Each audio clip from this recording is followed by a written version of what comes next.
What's up, guys? Today I am beyond excited to be sharing with you this wonderful Banshee build. This thing has taken me a minute. I've been working on this for some time now, so I'm finally excited and relieved that it's done. I'm gonna walk you through it. It's just very special to me, this bike, because it's one of my dream bikes ever since I was a kid. This one and the Yamaha Raptor were my two favorites. Have the Raptor, thankfully. I really wanted a Banshee, so I ended up getting two of them. One of them is already built. The other one, as you can see, is disassembled, and it's in, let's say, under construction, and we'll see what will happen with that. But back to this one. This one is just absolutely stunning. Again, I'll walk you through the details right now. I just wanted to give you a quick look before I talk about it. And obviously, for those who have been asking me for more quad or ATV content or videos, this is a special treat for me as well. I mean, it's more of a special treat to me than anyone. But yeah, I hope you will enjoy the videos of this bike, because like I said, these are my two dream quads. I want to really compare them side by side. I mean, the Raptor is not stock. The Banshee is not stock either, so it'll be an interesting comparison. This thing is around 400 cc and it is bored and it is not stock. It is high compression, so I want to say it's pretty even. If I was to bet money, I think my money would be on the Banshee. As much as I love the Raptor, the Banshee is an absolute monster, and gear this thing right, find the sweet spot of the Banshee, and I think it'll just demolish almost any quad out there. But for now, let's get to it and I'll walk you around the things that I've done. Alright, so before I start, I just want to say the seat is off because it is a brand new OEM seat, and I absolutely love these things. I love the new seat because you can tell the foam is not withered, everything is brand new. And before I use it even, I put silicone underneath these rubbers because they're notorious for flying off and they kind of mess up the seat level and all that, so I don't want it. Plus it adds vibration. These things stop vibration. So anyways, back to the bike. So the first thing we'll talk about is the Electron carburetors. The Electron carburetors are absolutely awesome. This thing did have PWK carburetors, but I think I'm just going to put them on the other Banshee because I wanted Electrons on here. I wanted something that is just let's say plug it and forget about it. So these things are said to be that. I was debating between this and a Smart Carb. I decided to go with Electrons. I've been hearing really good things about them. Smart Carb is amazing, but from my own experience and the people I asked, they recommended Electrons. These things are not freaking cheap, especially as a set. So yeah, I love with the Electron carburetors how you can see the fuel on the side. So yeah, Electron carburetors, uni filters, uni air filters, double stage filter with outer wears. The Electrons did come with a Moose Racing intake kit, but I like these intakes better. They're bigger, and also I just like the design and the extension of them. They're kind of like a high velocity stack. So I don't know how much power difference that makes, or if any, but I think they just look cooler and they fit the bike better. Anyways, the engine, like I said, is bored. It's bored to 400 cc's. It's got a Pro Design cool head on there. As well as the bolts here. The bolts that you see here are not aluminum or steel. They're all titanium bolts on here. Obviously, love the engine cover. It's got an aftermarket stator on there, and the electricity actually has been changed here. It's not, there's no rear lights because I don't want any drainage of electricity. So there's no rear lights. They've been disconnected from the front brakes as well as the rear. There's no light, and that's about it. That's the only difference, because I was told that to extract the most power from the engine, you need to disconnect the lights on this thing. Now the front lights still work, and I plan to keep them there because I will be driving this thing in the evening sometimes. So yeah, front lights will stay there. I will get some nice light covers for this thing. So while we're here, I did put a fuel filter on there. And you can obviously see the FMF exhaust pipes with the FMF silencers as well. The wheels are original. These are not, the fronts are not original. They're the chrome aftermarket, but I do have another set of a full set of original wheels.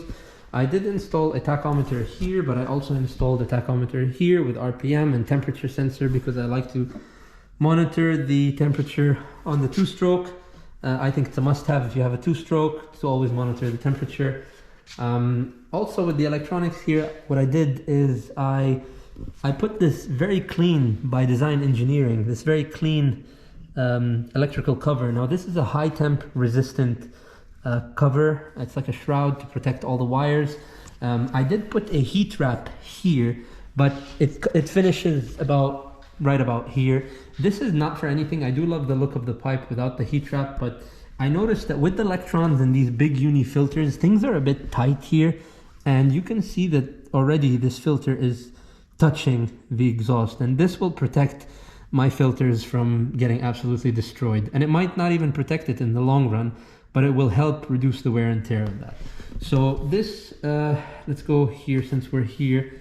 This Elka reservoir is meant to go on the subframe down there, but I created a custom carbon fiber bracket for it to mount the Elka reservoir, and the only difference is instead of having it, you know, pop out from here, which I don't really like the look of it there. You can already see the Elka suspension here, and I don't like the reservoir kind of dangling close to the swing arm. And plus I noticed while installing it, before I decided to go with this location, the location they wanted to use was right about here, and it's so close to the exhaust. And the first thing Elka says is, don't put this next to any high temperature or fast moving parts. So to keep it away from the chain, to keep it away from everything, I just decided to put it up here. And again, it's even a better routing for the wire because they say there's not supposed to be any 90-degree angles, like hard, tight angles to kind of constrict the flow. So yeah, I think this is much better in my opinion. It was a pain in the ass to get the electrons to open and close at the same time. Kind of had to mess with the throttle. I put an aftermarket adapter here because I went with a +2 extended steering stem, but also I decided to get the ODI grips, which are like the race grips. I'm not sure the height, but it is a total, instead of having it a +2, a total from factory, it's a +0.6 inches. So I'm happy with that because I didn't want the bars to sit too high, but I also didn't want them to stay factory height. So another thing, obviously you can see the clutch case and the lockout clutch inside. What else? Okay, so yeah, another obvious thing you will see is the Lone Star Racing +2/+1 A-arms. I decided to go as well with the Alba red. I routed the stainless steel brake lines, which I installed. I routed them my way because I don't like when they stick out too high at the front here. I wanted it kind of like a discrete motion, and I think it looks absolutely great like this. These Elka Legacy series are not your standard Legacy series, which you just buy off the shelf. These have been valved and sprung for me because I did say that I wanted a trail machine. If I wanted to go motocross, if I wanted to go just high speed, I can adjust it my way. And these do have rebound, which is wonderful because the standard Legacies do not. And the rear has rebound standard. So I'm very happy with this suspension. Can't wait to try it. What else here? What else? While we're here, yeah, so ASV lever, brake lever, I decided to go with the shorty because for the brake I actually don't mind the shorty. Clutch lever, I want the standard length, but the brake I like to have a shorty. I made a custom kind of fuel, like the throttle adjuster right here because I know I like to open the carbs all the way, but at the same time I don't like to put too much tension on the cable. So I decided to make it just where the metal inside rests on this stopper. So you're not restricting anything here, but you're not, I mean, if you're adrenaline driving and you're just squeezing it so hard, you're not really putting too much tension on the cable, which is good. I do the same thing with my RC cars. I don't like anything to be fully extended. It's just not good. So yeah, got a lot of mod quad upgrades there, like the shift lever and all that. Lone Star Racing, also not just the A-arms, but also the sprocket hub, new sprockets, Lone Star Racing, also the brake hub right here, Tusk disc brake, Tusk axle. This axle actually is beautiful. I was thinking of going with like Durablue or something like that, but because I was worried, I was like, why is this significantly cheaper? But putting it, I'm pretty pleased with it. Again, Lone Star lightweight hubs, front and rear wheel hubs. I installed those. Another thing I did is I put lightweight titanium and aluminum nylock nuts here, and I just like these little details of the touches where the nylocks are different color, but also they're lighter weight. They're not your standard steel heavy nylock lock nuts. So a lot of the stuff you see here, like I said, are if it's not stainless steel, it's aluminum or titanium. And I'm actually talking to Racetech right now because I want to have a bunch more bolts on this bike that are titanium. Not just because they're lighter weight, I just think they look really crisp, and I mean, why not? It's a Banshee. This thing is very special to me, like I said, so I want it to be the absolute best. Here are the Lone Star lightweight hubs in the front. What else do we have here? Okay, yeah, so here everything has been refurbished, every nut and bolt on this. New front brakes right there, new brake pads. As you can see, these things have been sandblasted and painted by me. The brake disc protectors. I'm trying to see what else can I mention here. Yeah, so far that's a quick rundown on the Banshee. And oh yeah, one thing that I don't really like is this stock brake pedal, and mainly because it feels a bit off. It feels a bit too low, and I like with the Mod Quad or the like Vito's Performance or something like that, they have a cutout in this section specifically for bigger engine covers. So yeah. What else? I was told to keep the overflow hose coming out from here, and no need to put an overflow bottle, but I think I want to put a small, at least, overflow bottle, because I just, to be honest with you, I just don't like the look of this, just, you know, dangling here. I don't like it. So yeah. Other than that, all the bearings have been replaced. Linkage bearing kit, all that stuff, all the A-arm bushings, all that stuff, brand new.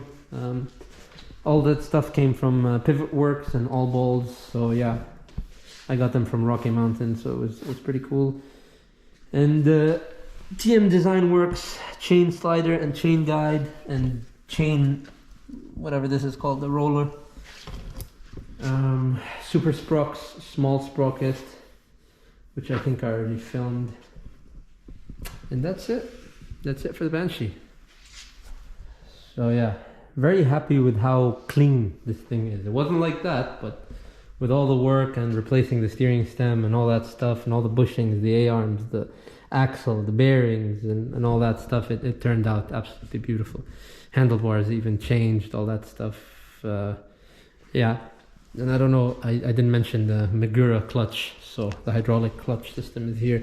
This thing is a must-have, by the way, guys, for Banshees. And again, I'm not sponsored or paid by anyone to promote their product. I don't have any loyalty to any of these brands. My loyalty is to, you know, consumers like myself, people like me who want the best product for their bike. So from my own limited experience, I would say that this thing is a must-have, because the stock, especially if you modified your clutch, the stock lever and the stock cable is just it's pretty rough after a while, especially if you're going on like slow trails or something where you need to keep changing consistently.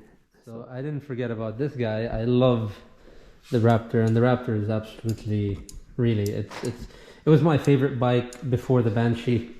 But then when I was a kid and I saw the Banshee, I'm like, these two bikes are pretty awesome.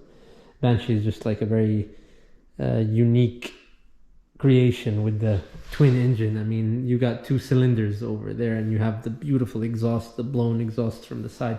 Just wonderful. I mean, just like, for me, a 2-stroke, in my opinion, is unbeatable. I know you have to mix the fuel and all that stuff, and some people might not prefer it, but just that violent kick of a 2-stroke is just so pleasurable. It's hard to explain unless you've driven a 2-stroke and you know how that feels. It's like a little lag, and then it's just an absolute like monstrous turbo that opens, and it's like an on-off switch kind of, but it's a beautiful feeling to have, and it really wakes you up. It brings out that adrenaline inside you, so it's beautiful. And I love 2-strokes, as you can tell. I mean, these cars, which are not really little, are basically 2-stroke monsters. So to me, this thing is like a big RC car, a big toy. I mean, even the design of the 2-stroke exhausts that are big and blown, I mean, as you can see here,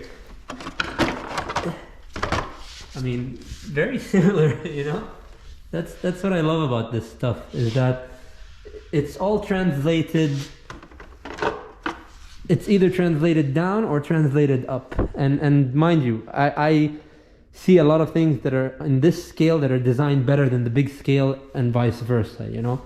But yeah, that's all for today. I just was very happy and very excited to share this with you. And again, I'm sorry for not doing too many bike videos and quad and ATV videos, because I know a lot of you have been asking me consistently, and so I apologize for that. But I hope this will make up for it, because this thing is one heck of a special treat for me. So I wanted to share it with you. And I've been working on this thing for about, I want to say, month and a half, something like that. I even lost track. I work on it every day. So for it to be kind of complete right now, I'm just very, very happy, very, very excited. I put a new chain on there and new sprockets, so I hope I won't have to do too many adjustments there, but I know this thing might stretch, so yeah.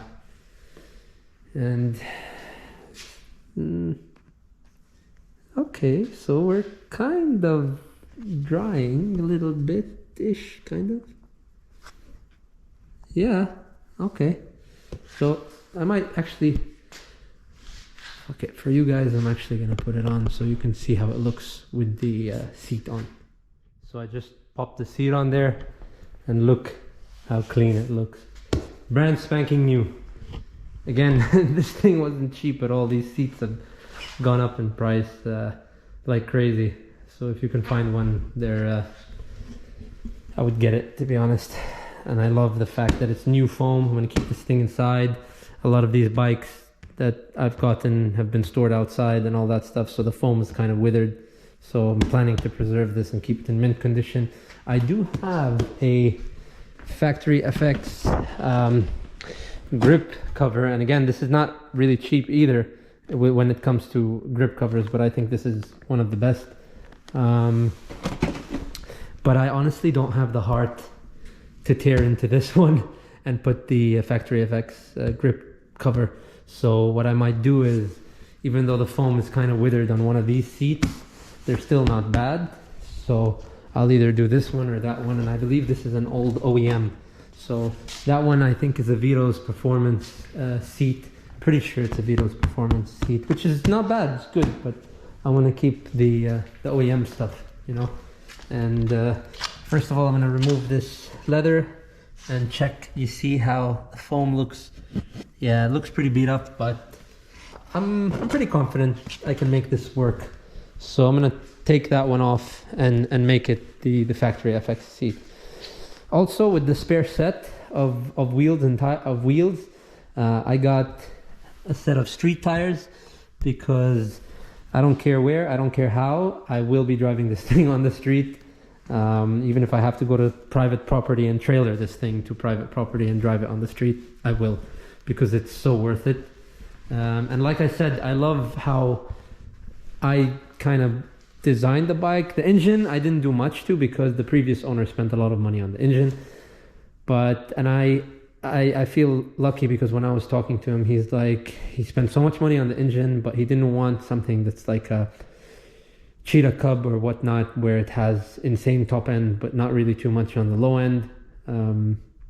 So he is like, I wanted something close to a serval cub, and that kind of allows you to, you know, enjoy the trails, enjoy the open fields and all that, but it's not just top end power with no low end power. So this is kind of an all-round sweet spot bike.